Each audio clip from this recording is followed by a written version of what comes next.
Mayiladuthurai DSP சுந்தரேசனுக்கு திடீர்னு நெஞ்சுவலி ஏற்பட்டு ஹாஸ்பிட்டல் அட்மிட் ஆகியிருக்காரு.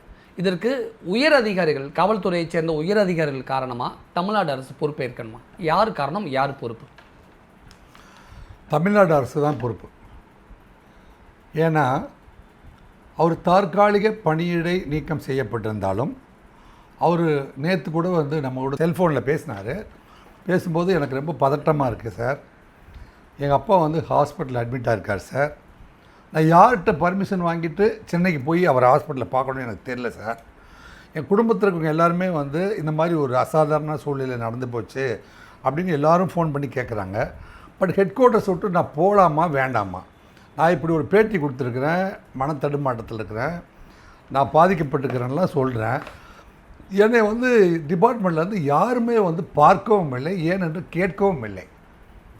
அதனால் எனக்கு என்னை ஏதோ என்னை க்ளோஸ் பண்ணுறதுக்கு பிளான் பண்ணுறாங்களான்னு நினைக்கிறேன் சார் அப்படின்னு அவர் சொல்கிறார். அவர் நினைக்கிறார் என்னோடய உயிருக்கு அச்சுறுத்தல் இருக்குன்னு, உயிருக்கு அச்சுறுத்தல் இருக்குதுன்னு நினைக்கிறாரு. என்னை என்னுடைய காவல்துறை அத்தியாயத்தை முடித்து வைப்பதற்கு நிறைய பிளான் நடக்கிறதா எனக்கு தகவல் இருக்குது. அப்போ போலீஸ் டிபார்ட்மெண்ட்லேருந்து டிஎஸ்பி சுந்தரேசன் அனாதையாக்கப்பட்டிருக்காரா? அனாதையா? இல்லை, அனாதையாக்கப்பட்டாருன்னா கிட்டத்தட்ட நீங்கள் சொல்கிறது சரியாக தான் இருக்குன்னு நினைக்கிறேன். அதாவது கேட்பார், அதாவது ஒரு சஸ்பென்ஷன் கொடுக்க தெரியுது உங்களுக்கு, சஸ்பென்ஸில் ஹெட் குவார்ட்டர்ஸ் விட்டு வெளியில் போகக்கூடாது அப்படின்னு இருக்குது. அவர் ஏதாவது ஒரு கான்ஸ்டபிள் விட்டு அவர் என்ன மனையில் இருக்கார், குடும்பம் சென்னையில் இருக்குது, சென்னையில் சவுத் மெட்ராஸில் இருக்குது, எல்லாருக்குமே தெரியும். அவர் தனியாக தான் அங்கே ரூமில் தங்கியிருக்காரு, ஒரு வீட்டில் தங்கியிருக்காரு. அதன் பிறகு அவருக்கு ஒரு வழி காட்டணுமா இல்லையா?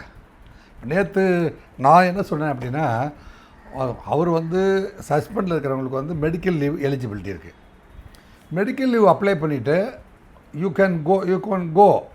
நான் சென்னையில் இருக்கிற மருத்துவரை என்னுடைய ஃபேமிலி டாக்டரை நான் பார்க்க போகிறேன் அப்படின்னு நீங்கள் அவங்களுக்கெல்லாம் டெய்லி டைரி, இப்போ அவங்க அந்த டெய்லி டைரியில் எழுதிட்டு வீக்லி ஒன்ஸ் வீக்லி டைரி அவங்க சப்மிட் பண்ணால் போதும். இல்லை அவர் சஸ்பென்ஷன் பீரியடில் யாருடைய பொறுப்பில் ரிப்போர்ட் பண்ணணும்னு உத்தரவு இருக்குதோ அவங்களுக்கு அதை வீக்லி ஒன்ஸ் அனுப்பி வைக்கலாம். போலீஸ் சஸ்பெண்ட் பண்ணியிருந்தாலுமே ஆனால் இதெல்லாம் ஃபாலோ பண்ணணுமா? ஆமாம், ஆஃப் ஆஃப் த பேமெண்ட் கொடுக்குறாங்க இல்லையா?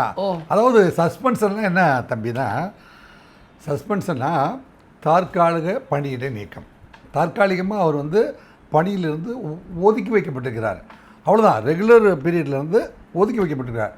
அவருக்கான சம்பளம் எப்போ dismissed from service, removal from service அப்படிங்கிற போது தான் அவர் அதுக்கப்புறம் அவர் தான் தன்னிச்சையாக இயங்க வேண்டியிருக்கோம்.